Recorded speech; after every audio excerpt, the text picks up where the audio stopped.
Okay. Let's see here. All right. I think we're live. Guys, thank you very much for being here live today. Thank you very much for watching. I appreciate the patience that you guys have shown. So thank you very much for that as well. We've got a really great episode for you today. I'm very happy to welcome back to the show Abhijit Iyer-Mitra. Abhijit, welcome back. Jai Shri Ram, Shambhav. Jai Shri Great to Ram. be back on the show. Yeah. I watched. We're obviously going to be talking about the Howdy Modi event, but what was interesting is I watched the event, but and we were just talking about this offline. I tried watching the event, but it's very hard for me to watch the whole thing because, and we spoke about this earlier, that Indians love cringe, and cringe was provided. Yeah, unfortunately, man. This is the problem. You can take the Indians out of India, but you can't take the cringe out of the Indian. It's just, I don't know. I think this all has to do with this mummy daddy culture that we have. I'm sure each organizer wanted his or her beta and bhanja and bhanji and whatever to be part of some program or the other. Yeah. And they just decided to do just that. I mean, put up, it doesn't matter if the quality suffers, but मेरे भांजे को मिलना चाहिए opportunity, हाँ, क्योंकि वो इतना talented है, बस लोग उसका talent नहीं जानते. होता नहीं है. Don't you see how you parents act? They're like, beta sing something. Show the uncles and aunties what you've got. And uncles and aunties are like, no, thank you. Exactly. Yeah, yeah, that's exactly what it was. But other than that, other than obviously the massive amount of cringe that was on display, what did you think about the event? Like, do you feel like this event was actually has some significance? Do you feel like, or it's like a flash in the pan kind of thing? Look, I personally think it did have a lot of significance. Trump himself, I mean, if you look at Trump's own apartment in Trump Tower, it's quite a cringe-worthy apartment. So I don't know if cringes of a feather flock together kind of thing. But jokes aside, it was basically Modi going to America and saying, look, buddy, this is my constituency. And when Trump didn't get as much of an applause as Modi did, it was Modi saying, this is my constituency. They don't like you too much, but if I tell them, they'll start liking you. Yeah.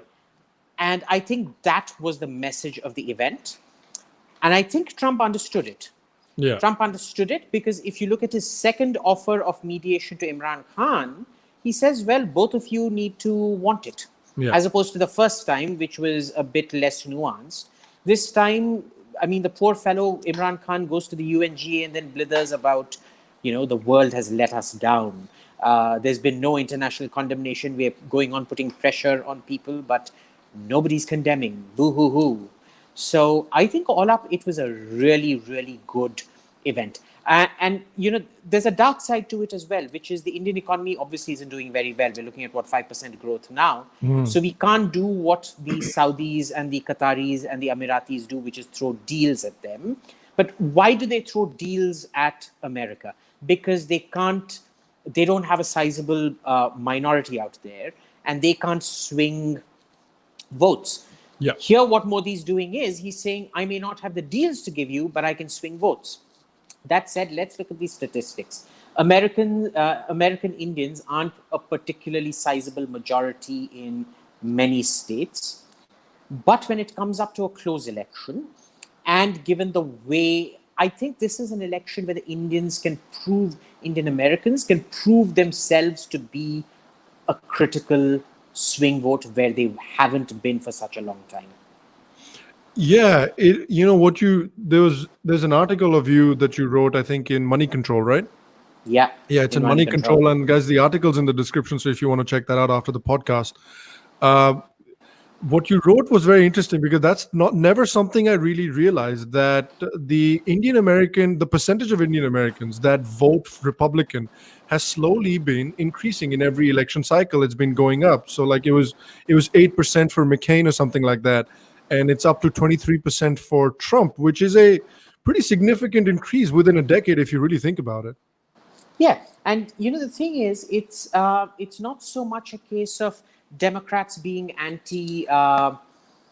India, it's more a case of the fear of them turning anti-India. Because when you have nut jobs like Ayanna Pressley and Rashida Tlaib, and especially that Ilhan Omar nut job, there's always the fear, because if they are turning against known American allies, what prevents them from turning on you at a later date? Yeah. And Ilhan has only been helping that cause out. You know, I wrote this long back that Ilhan and co are like the Kanhaiya Kumar and Sheila Rashid of America. They will be celebrated, they will be feted, they will win lots of international victimhood awards and collect on them. But they will ensure that the left loses. Yep. And the more they push people like, I mean, Nancy Pelosi was always a bit of a lefty nut job. Yeah. But imagine, compared to these jokers, Nancy actually appears relatively sane. She does. And it is funny. Sorry to butt in there, but it is really funny that even Trump loves to, focus all his attention on these crazy people, because even he realizes that the more these crazies stay in the limelight, the better it is for me. Yeah, look, this is the standard thing. If you want to win a war, you create a scarecrow, and the scarecrow gets all the attention, and then you can burn the scarecrow and say you've vanquished the enemy. Yep. The more and more Ilhan and co open their mouths, the more and more Americans they alienate. Because unlike Europe, that's moved on to this, post-nationalist phase of its history, in America, patriotism and nationalism are still very, very important to America. America never had that World War experience, and nationalism has never been a bad word out there. People still hang the American flag and things like that, which you would never see. I mean, even though the French and the Brits were on the winning side of the war, how many houses do you go to in France or Britain who would actually hang their flags outside their house? In Germany, of course, they even feel ashamed to wave their flag at a football match, but that's a different history. But, this is the sad thing about the left. They take all these theoretical paradigms that only apply to Europe, and they're trying to apply it to America. And they don't realize America isn't Europe. Yeah, that's a...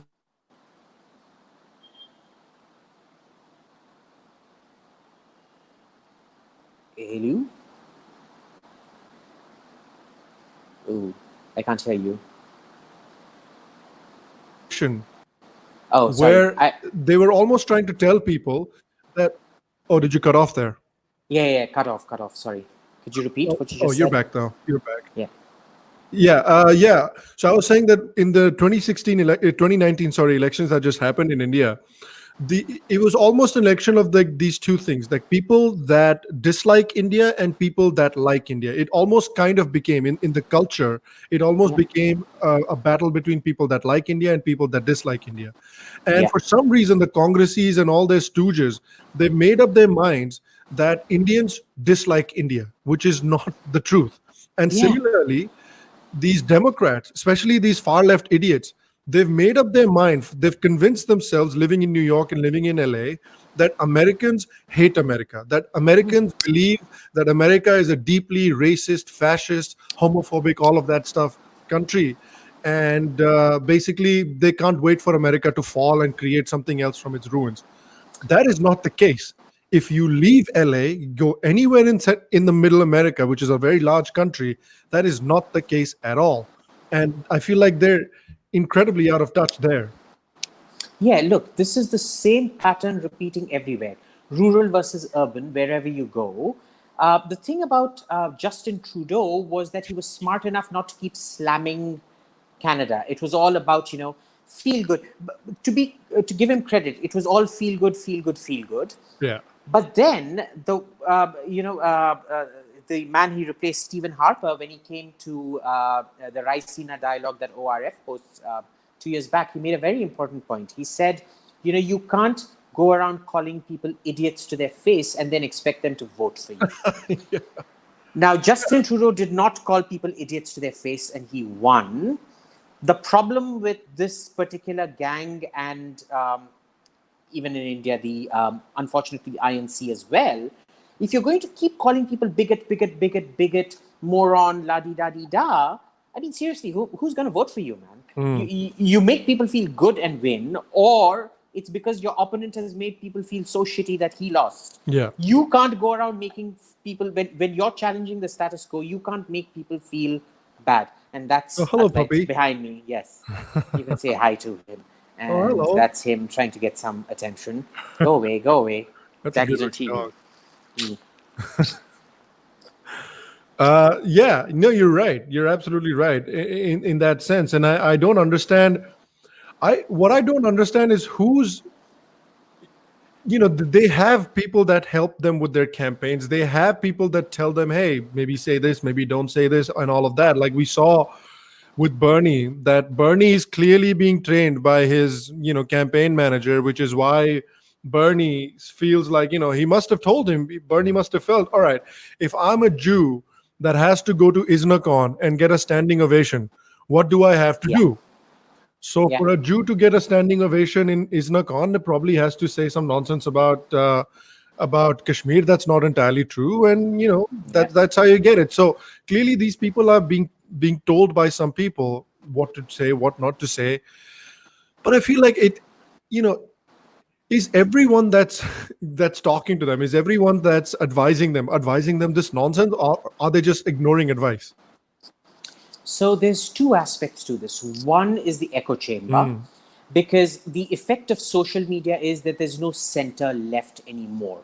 Unless you're absolutely on the extreme, either extreme right or extreme left, you don't actually get any respect in party circles. So your echo chamber fundamentally allow the filtering of other points of view in. The second is the problem of mediocrity, because the left has always been very good at building ecosystems. And the way they do that is they take every two-bit, sorry to use this word, but two-bit lump of shit, project them as the next big thing, and give them university professorships and this and that and la-di-da-di-da. And this is what happens, that after a point, it's diminishing returns. Up to a point, these mediocrities will keep boosting you up and so on and so forth. But then the Peter principle sets in. They rise to their level of incompetence and they start poisoning your own well. And that's exactly what's happening out here. Whether the Congress party here or the Democrats out there or even Labour in Britain, look at them. They keep losing elections. They're unable to introspect. They're unable to course correct.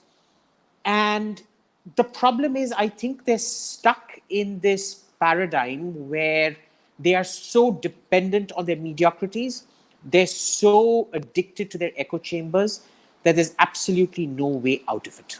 Yeah. It really doesn't make sense to me. And the kind of stuff that they're doing, especially with with this whole Ro Khanna thing, and even Pramila Jayapal, she was saying some nonsense about Kashmir as well. And now that Ro Khanna is out there sharing, blatant propaganda from the mouthpieces of terrorist sympathizers, like Khalistani terrorist sympathizers, people like that.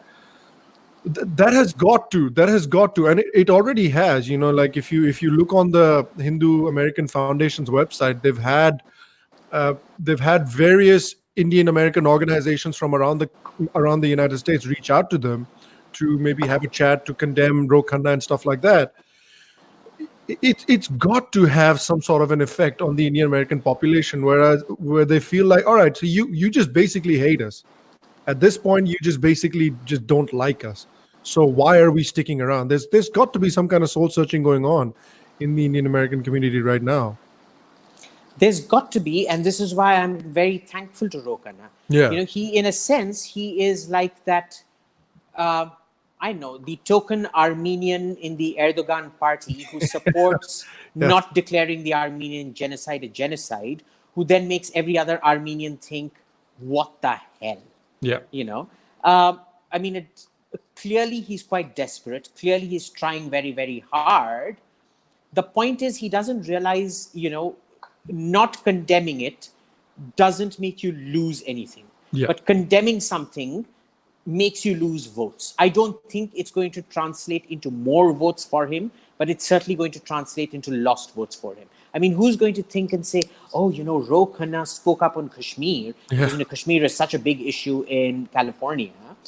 But I think every Indian American is going to look back and say, this is the guy that when we really needed him, shat on us. Yeah. do I really want to be voting for this clown?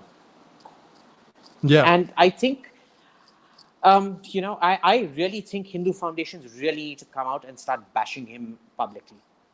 I think so too. I think so too. But this calls for it. If Yeah, you're absolutely. sharing blatant terrorist propaganda, then I suppose that calls for it.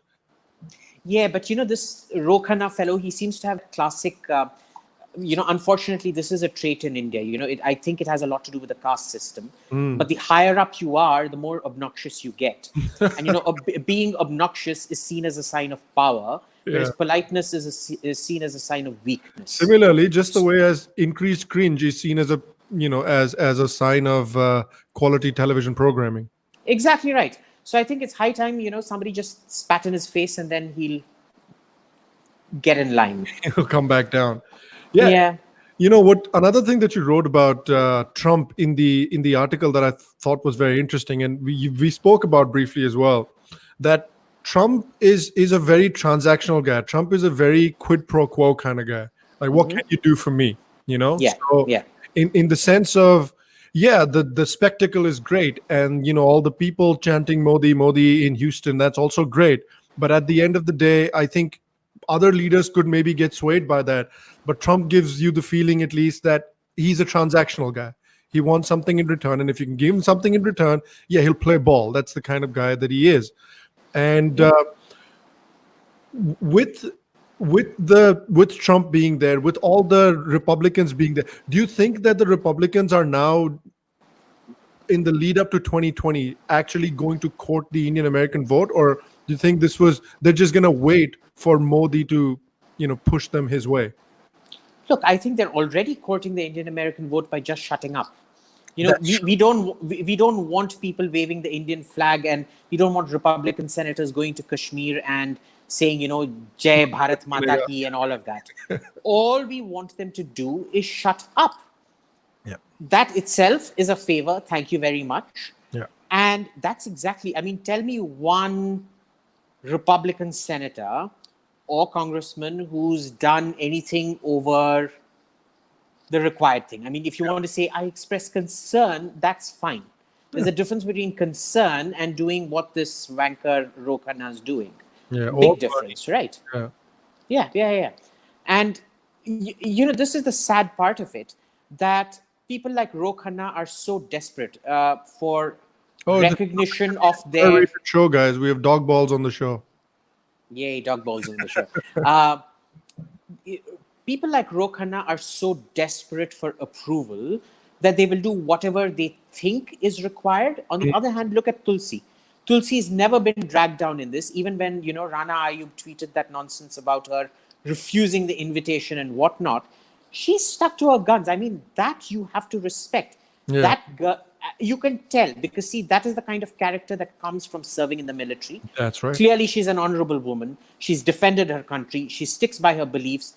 For her, beliefs aren't something to be traded based on virtue signaling or an online lynch mob. Yeah. Respect to her. And see, this is the thing.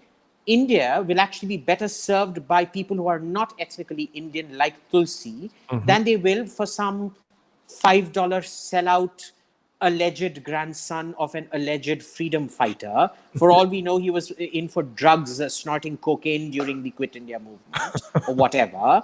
Yeah. His grandson looks like a cocaine snorter anyway, and he is in California, so he probably is. So that's that.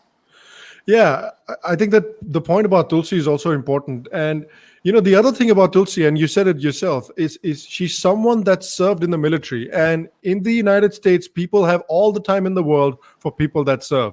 So if Tulsi speaks, Americans will listen. Maybe not Americans on the coast, but in middle America, people listen. And that is why somebody like Tulsi garners such strong bipartisan support. Exactly. And this is why the coastal Americans hate her. Yeah. Because see, she's trying to move away from these polar extremes. She's trying to move America back to the center. And I think she's doing a very good job. I think she'd be punished for it. But I think, that is admirable, because you're probably going to get screwed over, jacked over, and punished for it. And still you stick with it. That shows character. It really does. Talking about the transactional nature of Donald Trump as well, I don't know if you saw this, but this was something that Subramaniam Swamy was also saying, and we have a super chat that's kind of asking the similar question. And thanks for the super chat, Vignesh. But essentially, the idea was that if because Trump is right now trying to negotiate a deal with the Taliban, which is just a silly thing to do, but at least they're trying to pull out of Afghanistan. They're trying to get the troops out of Afghanistan, bring them home, as Trump said during his campaign. If Do you think that there could be a transaction, something there, whereas if India says, okay, we have a lot of goodwill in Afghanistan, and we might put some boots on the ground for you and help you with the kind of at least the people load, the load, putting some people, you can take some people home and stuff like that. Do you think that's a transaction that's viable? Do you think that's something that India might consider doing? No, I don't think No? it is. And I disagree on the Taliban thing as well. And I'll tell you why. So, earlier this year, I was in Afghanistan for about 15 days or so. And it was a very intensive tour because I went around Ghor, Ghazni, into Helmand province, into Samagan province, Herat, Kandahar, the cities as well as the villages. And the funny thing is, even the north in Mazar-e Sharif, where you've mostly got Uzbeks. Last year I was in Uzbekistan, and I remember in the madrasa of Ulugh Beg, who was Timur's grandson, one of the teachers out there, he saw me wearing kurta pajama, took me in, and the first thing he brought out was vodka and sala, which is salted pork, because that was the level to which they've been Sovietized in that sense. Wow. And we were having a great chat over that. But you come north to Mazar-e Sharif, across the border from Uzbekistan, these guys are still extremely conservative.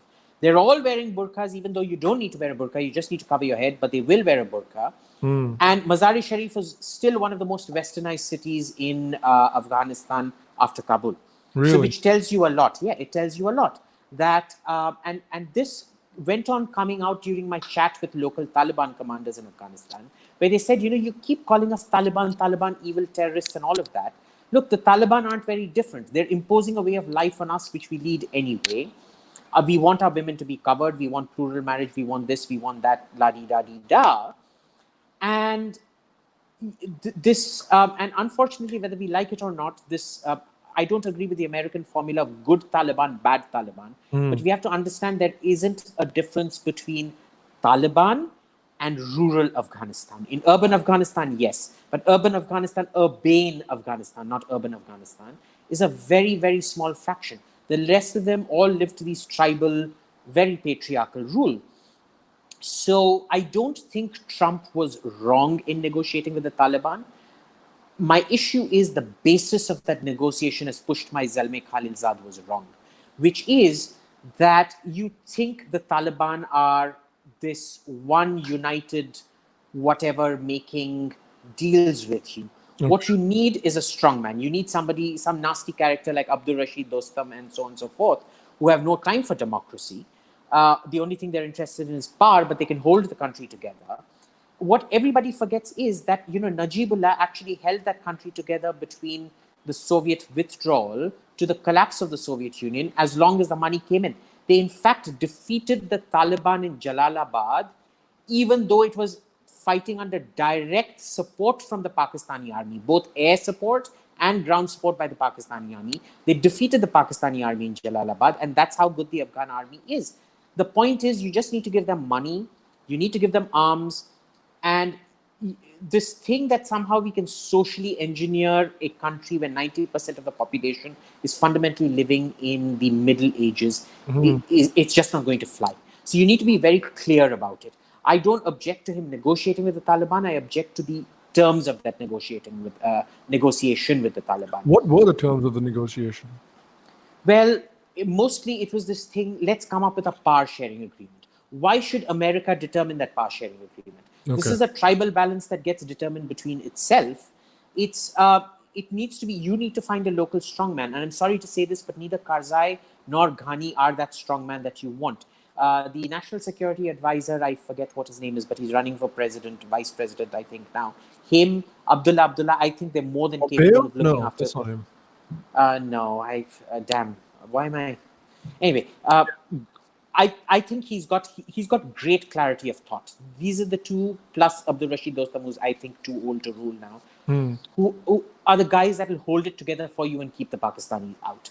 As for boots on the ground, no, no, no. And I'll tell you why no. Because right now there's a lot of Indian goodwill.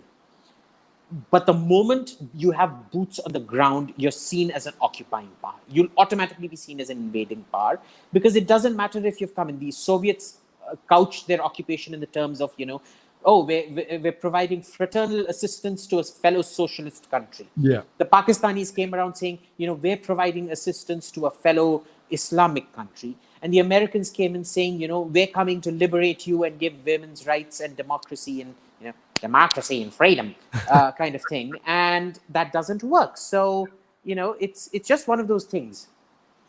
Yeah. That is an interesting way of looking at it. I didn't really think about that. And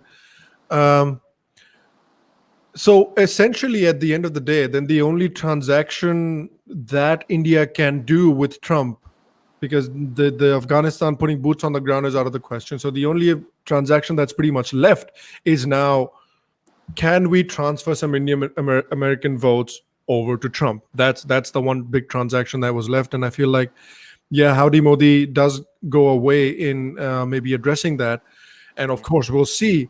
What's also interesting is that, again, and this kind of plays into, I feel like, a little bit of some of the mistakes that the Democrats are making, which I've been seeing that some Democrat politicians and some online publications, online media that support the Democrats, openly shill for the Democrats, they've been saying that Modi has pushed India and Pakistan to the brink of nuclear war, and Modi's doing this and doing that, and it's all Modi apparently who's been threatening Pakistan with nuclear war. They never mentioned the fact that India for the longest time has had a no first use policy. So obviously the threats are not coming from them. It is Imran Khan and it is the previous Pakistani leaders who, at the drop of a penny, they'll threaten ki bhai bum maar denge, atom bum maar denge, atom bum maar denge, at the drop of a penny. And nobody is talking about that. Nobody is talking about Article 370. Nobody is talking about the human rights violations that are happening. And there's a similar super chat from Soumya as well, who's saying Imran is waging nuclear threat constantly at the United Nations. Like, this is the guy that goes to the United Nations and says ki yaar nuclear ladai ho jayegi.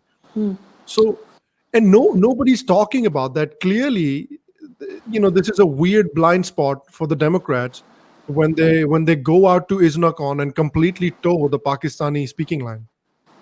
So, there's this very interesting piece by Christine Fair, and when Christine Fair isn't on her medication and her drugs, sometimes she actually makes sense. And she writes this fascinating piece, which is on how Pakistan knows Pakistan's diplomacy is all people, people, people. If you're a lowly researcher at George Washington University or Georgetown, you go to Pakistan, you'll automatically be given high-level access. You might even get a few junkets up north and down south, and so on and so forth. They know how to cultivate people, which is why even when they've got a damn rotten case, they're able to get all these shills on board to, basically shill for them. And there's really nothing much to it other than Pakistanis are actually much, much more warm and hospitable and know how to play people. And somehow the Indian embassy never, ever manages to do that. Yeah. We don't cultivate these people. Look, it's a good thing and a bad thing because, if you never give these guys access, it's fine. But then what's the point of criticizing the New York Times all the time and then going and writing an op-ed in it to counter what Imran Khan said? You should just continuously treat them with the contempt that they deserve and don't write in them or give them access. What's the need of Modi giving an interview to Fareed Zakaria on GPS? One of the dumbest foreign affairs programs I've ever seen in my life. Why not go and say Tucker Carlson? In those days, it wasn't Tucker Carlson, but who's the other gentleman who comes after Bill Tucker O'Reilly. Carlson? One of those guys. And the guy who keeps throwing the football around, Hannity, that's the one. Or even Judge Janine. Yeah, Judge Janine, Greg Gutfeld, there's so many. Yeah, why not go there? I mean, they're your natural... the problem with the Indian right is that they're doing a lot of socialist economic policies and they want to be the left. They have a huge inferiority complex and they want the kind of social validation that the left in America provides. Groucho Marx said this, remember, that I don't want to be the member of any club that will have me as a member. The Republicans want you as their friend and you don't want to be their friend. Yeah. The Democrats don't even want you coming on their doorstep, and you will go, you literally lick their shoes and lick the New York Times shoes just to be in their good books. They'd rather be on telling you Ellen honestly than Fox News, right? Yeah. This is the thing. No matter what Fox News says, they will not like Fox News. Their ultimate wet dream is to... I'm honestly telling you this. If New York Times writes something great about Modi, all these guys will have a hands-free whatever, just saying, oh, the New York Times said this. Yeah. It's just completely counterintuitive, and yet that's what it is. Yeah, you're right. It is a weird need for validation. And I think you have a very good point there about communication. Like, the Indian establishment in general is terrible at communicating. Like, even with the Kashmir thing, like, most Indians are completely on board with removing Article 370 and all of that stuff. But what I think where the problem happens is that you don't have a press secretary that can come out and brief the media on a weekly basis or on some kind of a regular basis, where you can tell the media, look, you guys are spreading fake news, you guys are spreading lies about the Kashmir situation. This is what's happening in Kashmir. This is what is going to happen in the next couple of months. This is the plan that we have for Kashmir. So here you're hearing it from the horse's mouth. So then the media, when the media goes and lies, you know that the media is lying. Right now, because there isn't a ton of communication from the government about what is going on in Kashmir, or what the plan for Kashmir is.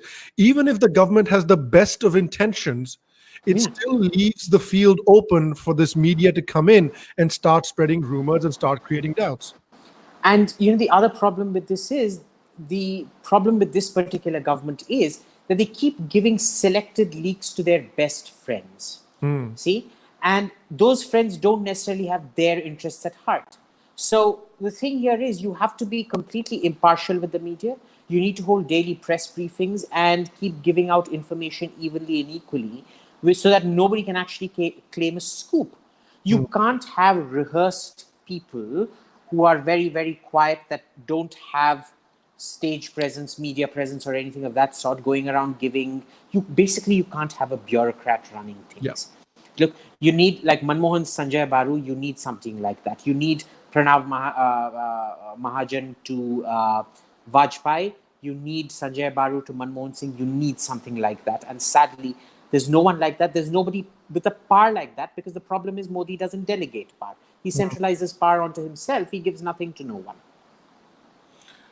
Yeah. So what should the government be doing in the run up to 2020 elections? It's interesting because with Howdy Modi, in a way, India has been inserted into the 2020 presidential campaign in the sense, I don't know if you agree with me, but in the sense that it's now become a kind of a choice between, do you want to support a country like India, or do you want to court the Indian American vote, who come from a democratic country, who respect democratic values, who integrate into American society, who contribute to the American culture, economy, contribute to the American dream, model immigrants, all of that fun stuff?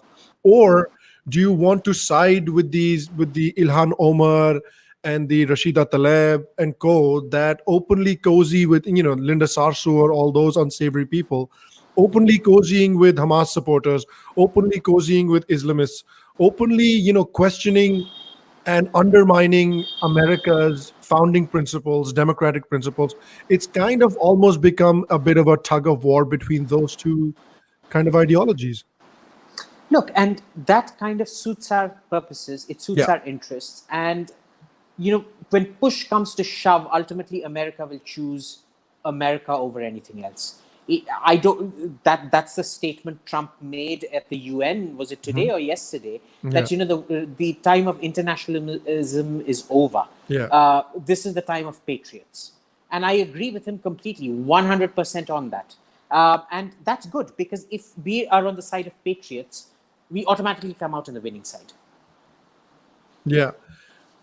So, what should Modi be doing, according to you, in the next, let's say, in the run up to 2020? What should Modi be doing with an eye on America? Uh, with an eye on America, the only thing is you can not actively but covertly at least keep pushing people towards the Republicans. Just keep doing that. They've not given us any reason for grief. Trump's trade war, that's fine. Look, that's minor shit we can deal with. What we can't deal with is our core interests like 370 and all of that being compromised, right? So I think Modi, this is the thing. Modi has given the initial nudge. Yeah. It's entirely up to the American Indian community now, the Indian American community now, to decide where they want to take this. He's made it as explicit as he could within the ambit of institutional relationships between two countries. If Indian Americans don't pick up on that, or if they don't want to go forward on that, well, that's their problem. Nobody can force them to do it. Yeah. there's a question here. I think this is directed towards you, Abhijit. What do you think about Greta Thunberg? It's from Vignesh Shankar. Look, here's the thing. I like the fact that young people are active. I'm always for young people being active. I understand that at a young age, you tend to be quite extreme. In those days, when I was 16, I was a hardcore communist. I was a Stalinist, Leninist. The problem I have with all of this is that there's no shades of gray with her. And if you're projecting her out onto, which is fine for her age, but then when you project her out onto a screen and make a hero of her, it's brutal on her. She can be brought down. At this age, she shouldn't be subjected to those attacks. But here's the problem. If you go after attention, you will be subjected to those attacks. You could have easily done these same protests over Saturday and Sunday instead of losing out precious school time. She chose to lose precious school time, right? And her parents told her, and her parents said it's okay, because at the end of the day, she's a child. She's 16. She's still 2 years away from being an adult. And my whole issue is, who actually looked to the children? She said, "How dare you ask me?" Who asked you, sweetheart? Honestly, who did? Did you get a letter from the Prime Minister of Sweden or something like that? No. So, when I was that age, I was also convinced I knew it all, and it turned out I did not know it all. I had a lot of growing up to do. So it's fantastic that she thinks she knows it all, but then stop encouraging these dangerous fantasies. Yeah, I think that's fair too. There's a question here from Patreon that I want to just take with you, Abhijit. It's from Roshan, and he's wondering, how do you think Russia reacts to this Howdy Modi and the sort of deepening ties between, at least purportedly deepening ties between Modi and Trump? So Russia sometimes worries me, and there's a reason for it. The relationship with Russia, unfortunately, isn't very diversified. So it depends entirely on us throwing military contracts their way. The second thing is, there's also a powerful Pakistani lobby in Russia, comprised of a few deputy ministers and this and that. If you notice, RT has been taking a consistently anti-India stand on Kashmir.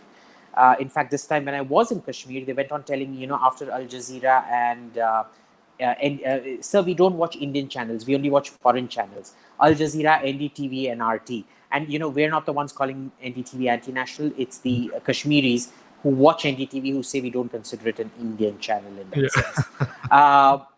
So congrats, NDTV. But they're playing a lot of mischief on this. They keep vacillating their position. And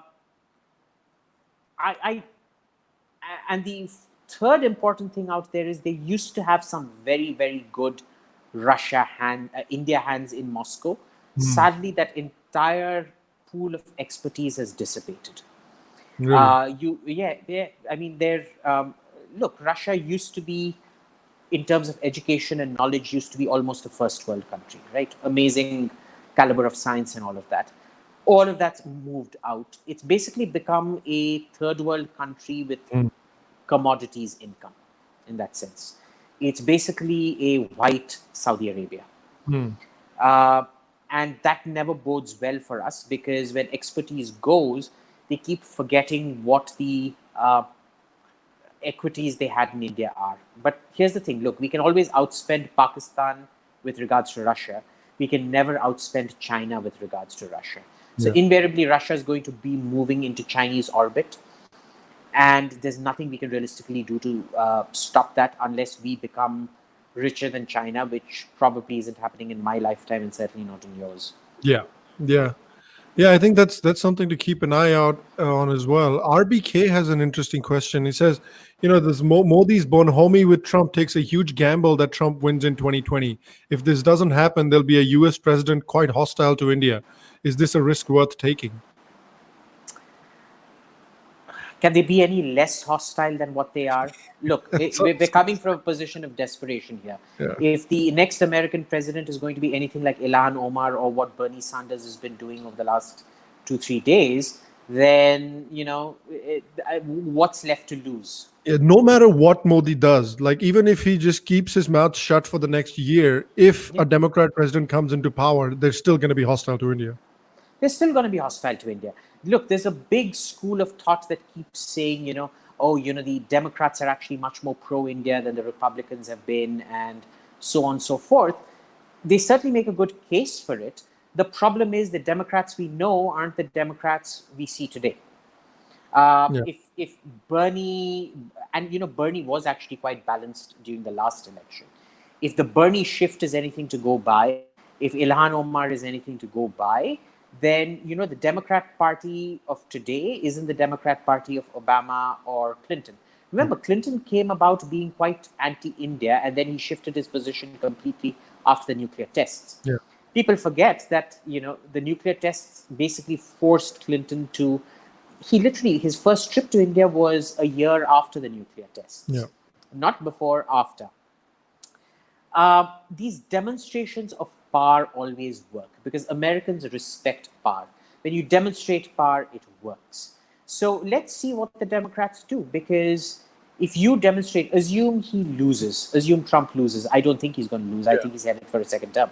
But assume he loses.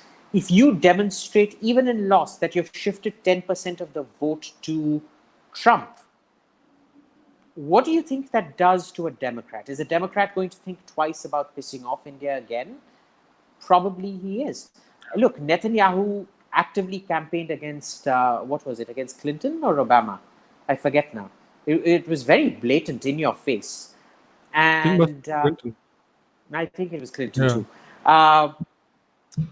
Were there consequences? Not really. Nothing beyond what Obama's natural proclivities were, which was anti-Israel at some level. And, he thought, Israel had to be contained and the Palestinians needed more balance and so on and so forth. So, look, there's basically nothing to lose out here. Yeah, there really isn't. Like, if Modi in the next year can manage another 20% Indian vote shift towards the Republicans, if from 23%, let's say, it's 40% Indian Americans that voted for Trump, that's a pretty significant shift. And, that's something that Democrats can ignore only at their own peril. Because it's a wealthy community that I think you wrote as well, that provides, a fair bit of funding to the parties that they support. They provide a huge amount of funding because they're model citizens. They're probably the second or third highest average income of ethnic communities in America. Huge amounts of disposable income. The thing is, I don't think it'll be as much as a 20% shift so quick, unless the Indian community mobilizes. It's one thing coming to Howdy Modi and having your bhanja bhanji, sala sali do cringeworthy dances, but that's not the be all and end all. If you actually support India, go out there, start denying funding. First, make an example of Ro Khanna. Start denying him funding. Start talking against him. it's now entirely up to if there was ever a time for the Indian American community to come out in support of India, it was the nuclear tests, number one, in recent history, the nuclear tests and Article 370. Yeah. If you're not going to do that, then, it says a lot about you that your be-all and end-all of your love for India is getting your Banja Banji photographed with Narendra Modi. Yeah, I think that's a very good point. Like, Modi can only come to the United States so many times and hold events like these so many times. At the end of the day, it's the Indian American community that needs to realize what's best for them. If you know what's best for you, you can see how the democratic leaders are talking about your country, you as a people. Now we're at a stage where some democratic leaders and some media organizations that support these democratic leaders are coming out and calling India a inherently, bigoted country. So they're making very broad, sweeping statements about you. So do you care enough to make a change or not? And here's the problem in all of this, that the Democrats are actively being rewarded for the stance by the Pakistanis and other communities like that, right? Yeah. Unless the Indian community understands that good behavior will instantly earn you carrots, you have to show that instant cause effect. Unless you are able to demonstrate cause effect, nobody is going to take you seriously. Yeah, no, I completely agree with that. There's an interesting question from Rahul on Patreon as well. Rahul was wondering, do you ever feel like, given the long-term vision of India that Modi has envisioned, do you feel like the BJP or Modi has some sort of a succession plan in place, quote unquote? Like after Modi plan? Because right now it's pretty much Modi or not much. Well, the rumor I've heard is Modi's going to become president and Amit Shah is going to become prime minister. Everybody's talking about it. But then I have to tell you, my circle of reference is all of Khan Market, all 200 odd meters and wide and 50 meters deep Khan Market. Yeah. That's the Khan Market consensus. If you want to go by that, be great. But I won't venture any guesses on that.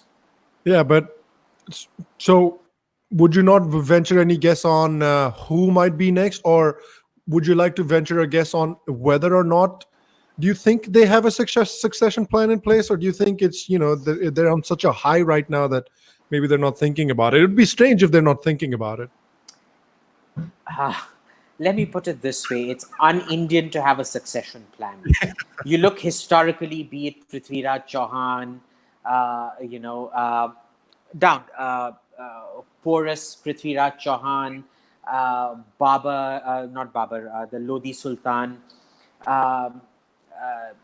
They've never had a succession plan. What happens if I die in battle? Who's going to pick up the banner then? You never think, for a country so obsessed with Maya and this notion that life is this ephemeral thing, we're amazingly immune to charting out a succession. Do you know how many Indian families actually make a living will while they're alive? They'll never do it because shrap pad jayega, kala aankh, wo kya. What's it called? There was a thing that apparently making a will is like not auspicious. Oh, I keep hearing it all the time. When I tell people that my mom and I have made living wills and all of that, they're like, "Are you serious? If you do that, it's kala nazar, buri nazar, buri nazar. That's it. Buri nazar, buri nazar. Oh my God. Buri nazar pad jayegi and all that nonsense. Look, if Modi's made a succession plan, then he clearly isn't very Indian. So I don't expect him to have a succession plan in place. All right. There's an interesting one from Sanil Khopkar on Patreon as well. He's wondering, do you think the US will ever be in a position where it treats Pakistan the way that it treats Iran and North Korea?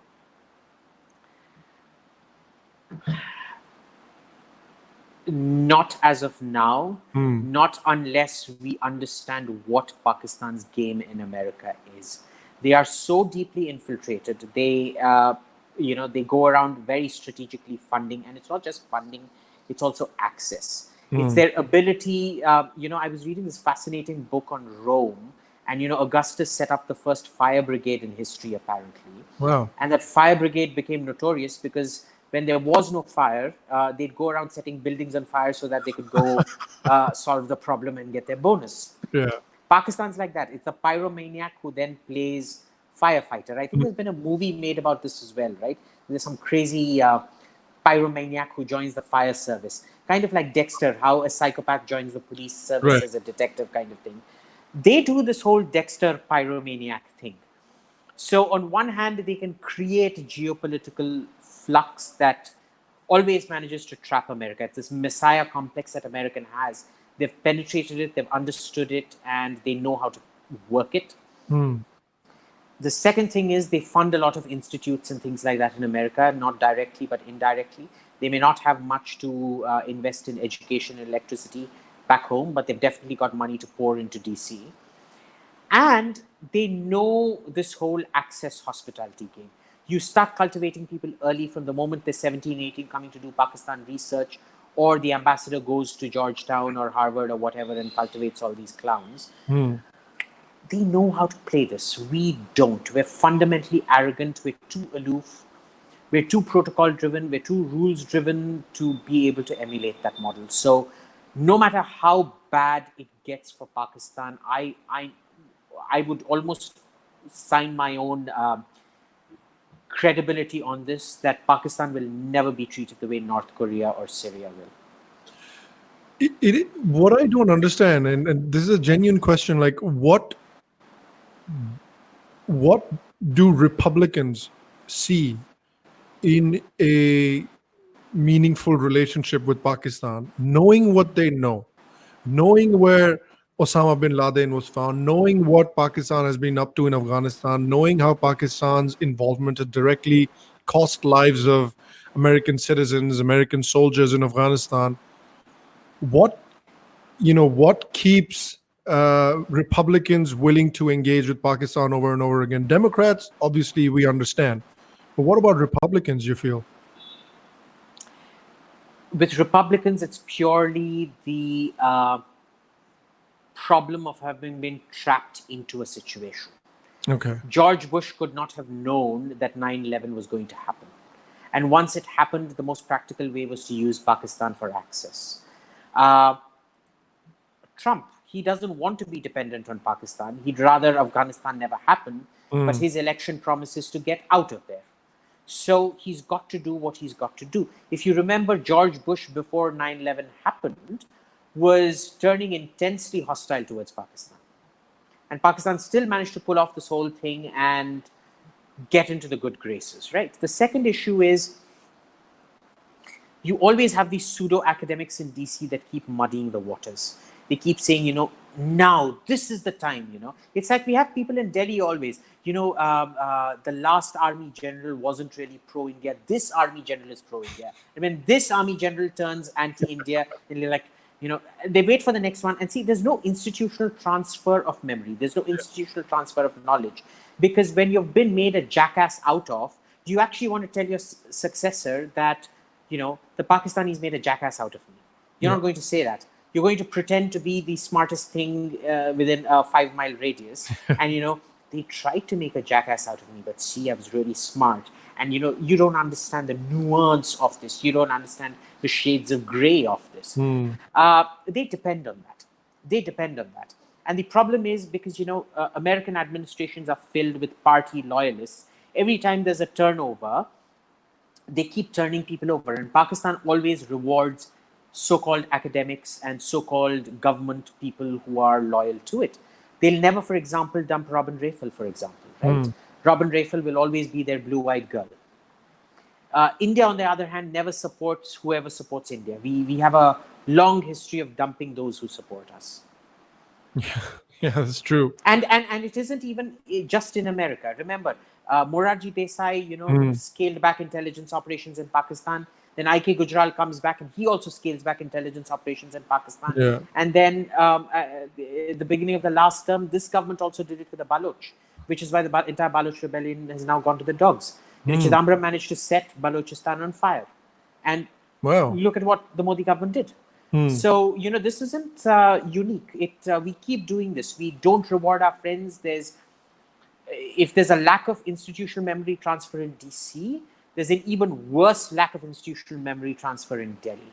Wow. And we can't and that never happens in Pakistan, because the ISI's institutional memory transfer, the army's institutional memory transfer is always exceptionally on track. They all know what book they're playing to. Well, I suppose that it makes it easier if the army controls, you know, sort of every operation of the government. It sort of makes it easier rather than a place like Delhi or a place like DC, for instance. So I suppose that would make it a little bit easier. You know, did you watch? Actually, there's a super chat here who was. It's for you, Abhijit. They were saying my dad has willed for my mom, and my mom has willed for me. So there you go. There's an example of a will being made, a pre-death will being made. Oh yeah, Sample size one. Sample size one. Sample size one. Yes. Exactly. Yeah. There's a. Did you see the whole Hassan Minhaj drama about Howdy Modi? Look, I really don't like that man. I don't even find him funny. Just because he makes funny faces saying something completely unfunny doesn't make him funny, right? Yeah. And here's the thing. He claims that he didn't get. He was deliberately kept out because of his celebrity status, and they were actually saying, we're proud of you, but we're not going to acknowledge it in the open. You know what? Sorry, buddy. You're a bit like that syphilitic wart. Nobody wants to admit they've got syphilis. No uncle or auntie wants to admit they've been bonking around outside their marriage, got syphilis. They don't want to admit they've got syphilis around their dick. Yeah. They have to get it treated, yes, but they'll never admit to it, and they'll never announce it either. So you want to see it as the son you're proud of, the son of India that's the Indian community is proud of. Congratulations to you, Hassan Minhaj. But sad news for you. You really aren't. You're that syphilitic wart we all want to forget. I mean, it's so weird because this is basically a white guy that is just trying to. I'm so brown, and he's got that. The only thing that's going for him is he comes from an Indian background, so he gets he gets called into Comedy Central. He gets all these fantastic gigs, and he gets his own Netflix show, and stuff like that. And so he hops on that brown connection, but there's virtually nothing. He has virtually nothing positive to say about his connection, but he's happy to use it, which is always very interesting to me. The whole thing about that was weird because he said that he had applied for credentials. Now, I don't know if how much of this story is true. We will never know. That's the other thing. Because he goes on the show, he says, oh, we actually applied for credentials, but we got rejected. And so you get rejected. First of all, I don't know if you applied. Sure, we'll take your word for it. All right. Then you get rejected. And then you show up at the event, and then you create a scene so that you can go on Seth Meyers and then chest beat and say, look at me, I'm just a voice for freedom and I'm not being let in by these fascists. Yeah. Okay, so before I answer, my battery is running really low, so I'm going to try taking off this thing. Okay. Can you hear me now? Yes. You can hear me, right? Yeah, I can hear you just great. Good? Okay, yeah, sounds still good. Plug in my power bank and... Okay. Yay, done. Okay. There we go. So what happens here is that Hassan Minhaj, you remember I made that point about how the left loves mediocrity, and it's the same mediocrity that comes back to haunt you. Hassan Minhaj is a classic case of an affirmative action mediocrity. You can't find anyone pick Russell Peters. Russell Peters actually makes everybody laugh. Yeah. Right? He's actually genuinely funny. Hassan Minhaj has never been funny, not from day one. I have never liked Hassan Minhaj. Yeah. But he just keep going up and up and up because he's so completely talentless. And we should be celebrating this. Yeah. Because if he's what's going to be the voice of an Indian criticizing India in America, then I can honestly tell you we're very safe and sound, because outside of his own echo chamber of 1.5 million YouTube followers, nobody really takes this clown seriously. Yeah. It's this whole self-funny, self-serious thing. I'm going to make a joke. Oh, look, it's a cream-colored curtain behind me. Let me do this the way Hassan Minhaj does it. Is that a cream-colored curtain behind me? Yeah, That's his idea of a joke, dude. And that's the that's fellow's comedy. pathetic. But let it be. I mean, let them wallow in their own mediocrity. The more mediocrity that rises to the surface, the better it is for us. And it is interesting because in a way, being here, talking to some people that live here from, let's say, from Indian origin, people that live here, the great thing that Hassan Minhaj seems to be doing is, obviously he's got all the, the millennial second generation Indian Americans on his side, the cool kids who go out of their way to distance themselves from their Indian connection. But all the other Indians, they're just like, all right, so his show is basically shitting on India. That's his show. Yeah. Everything that comes from India is horrible. That's his show. Mhm. And it's turning people against him. And again, what Modi is trying to do is what Hassan is helping him with. Is he's like, all right, so the Democrats and these people that love the Democrats basically are standing up to our faces and telling us that we're horrible. So fine, if you don't want us here, we'll go somewhere else. Yeah. Um, so my worry sometimes is with the second generation Yeah. Americans, right? Say they so desperately want to fit Mm-hmm. in that they think that this is what they need to do to fit in. Uh, but here's the point: that would basically be the herd crowd. They're not the individuals that are going to stand up and be counted. They'll never be those individualistic types that go on to set up their companies and so on and so Yeah. forth. They'll always be these virtue signaling lumps of shit that will never get anywhere in their lives. And half of them Will again don't go perpetually. and vote. Yeah, well, I mean, they will go and vote because it's a virtue signaling thing, unfortunately. But, I'm not really worried about them because the thing that we're seeing now is that the more you spit on us, the more we reinforce our own nationalism in India. So you want to Yeah. go ahead and do that, go ahead and do it. It just makes every Indian more defensive. The more we get attacked from abroad, the quieter the opposition within India becomes. Yeah. I don't think the Congress understands that because the Congress is still in NGO mode. I don't think they've woken up to the fact that they're a political party. Uh, they're on their way to committing very, very slow seppuku, But congratulations to them, not my problem. Yeah, absolutely. All right, let's take one last question from Patreon, and then before we call it a day. Navroj Vagulatri, I hope I said that last name right, Navroj. He's asking, I'd like to understand if the US is a reliable ally. Despite all this Howdy Modi stuff, they've never really been a steadfast ally of India, and it's mostly everything with the United States has been about self-interest. Is there any situation in which they could prove more reliable than the Russians? Look, the Russians, let's be clear about this. The Soviets were reliable allies. The Russians are not. Hmm. They've, especially since they've been moving more and more and more into Chinese orbit, their reliability will keep reducing. You're already seeing what RT is doing. You've had the former ambassador to India, former KGB General Trupnikov, say in Moscow, he's known to be that President Putin's advisor, Zamir Kabulov's henchman. He keeps going around saying the solution to Kashmir, the solution to Afghanistan lies in Kashmir, and so on and so forth. The Russians promised us they wouldn't sell Russian engines to Chinese planes to go to Pakistan, and they did it, went ahead and did it nevertheless. They've been selling all kinds of technology to the Chinese, knowing full well that it's going to be reverse engineered.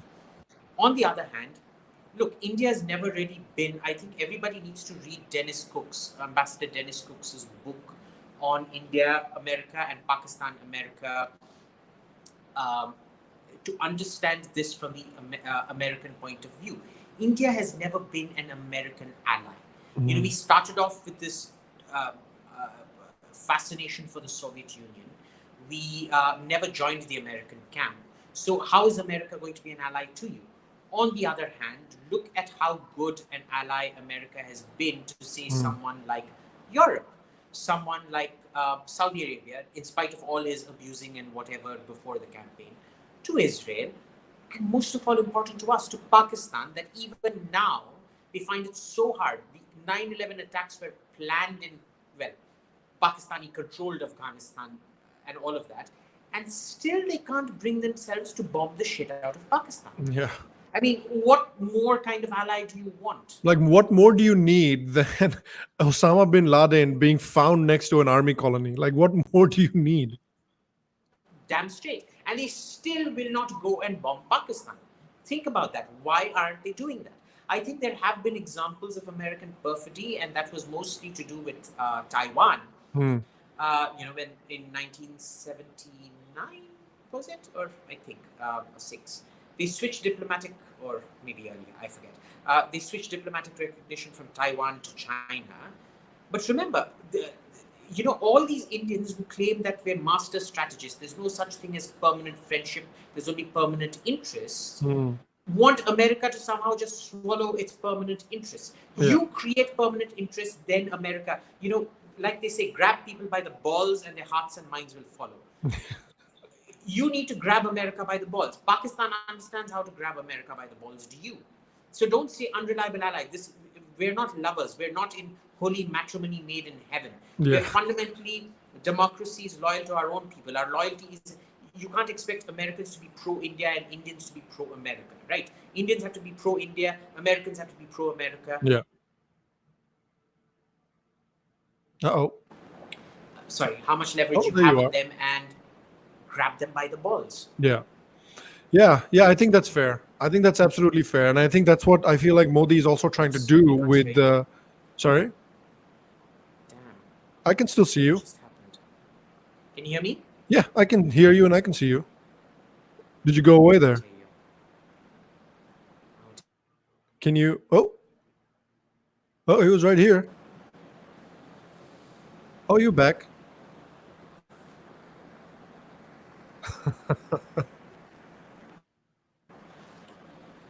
Oh, there you are. Yeah, I can hear you now.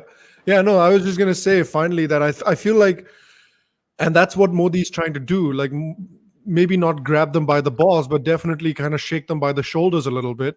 In terms of he's kind of playing his cards. He's like one of the super chats said that he's kind of banking on Trump coming back into power, and hoping that the Indian American community plays a relatively significant role in that, significant enough for the Republicans to notice, and then exert some influence. Here we are. So exert some influence on Trump's second term, right? That's I feel like what Modi's playing at. Yeah. Look, if you don't take risk, you can't win big. Yeah. A risk-averse strategy means you just keep floating.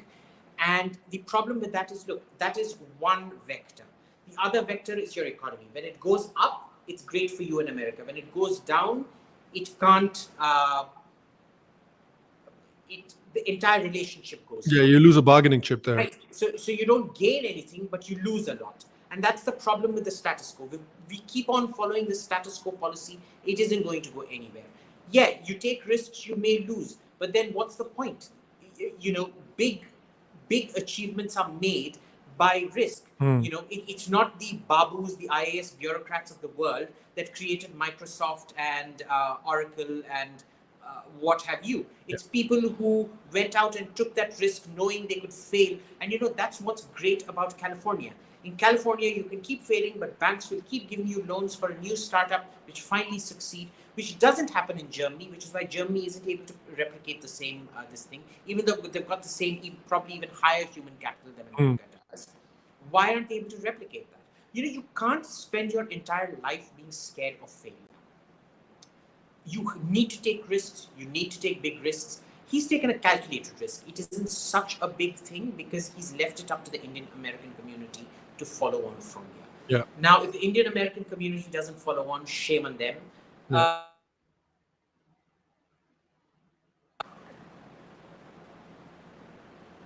Yeah. Oh, sorry. You just cut off there. Could you just say the last part again? Uh-oh.